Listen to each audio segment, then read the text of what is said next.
Diqqat, aholiga tezkor xabar. O'zbekistonda kredit olish uchun yagona platforma ishga tushiriladi. Assalomu alaykum hurmatli kuzatuvchilar, kanalimizga xush kelibsiz. Videodan to'liqroq xabardor bo'lishni istasangiz, oxirigacha ko'rib, like va podpiska tugmalarini bosib qo'yishlikni unutmang. Diqqat qiling. O'zbekistonda tadbirkorlar uchun kredit olish jarayonini yengillashtiradigan yagona raqamli platforma ishga tushiriladi. Qarorga ko'ra, platforma 2026-yil 1-iyulgacha ishga tushirilishi rejalashtirilgan. Yangi tizim orqali tadbirkorlar bitta ariza topshirib, bir nechta banklarning kredit takliflarini olishi va ularni o'zaro solishtirishi mumkin bo'ladi.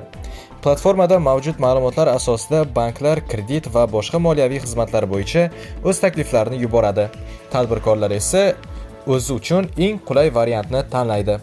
Shuningdek, 2026-yil 1-dekabrdan sun'iy intellekt asosidagi muqobil scoring tizimi joriy etiladi.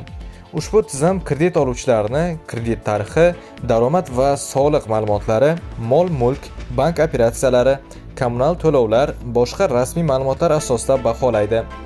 Yangi tartib kredit tarixiga ega bo'lmagan kichik va o'rta biznes vakillarining ham moliyaviy xizmatlardan foydalanish imkoniyatlarini kengaytirishi kutilmoqda. Xulosa qilib aytganda, kredit olish uchun yagona platforma ishga tushiriladi.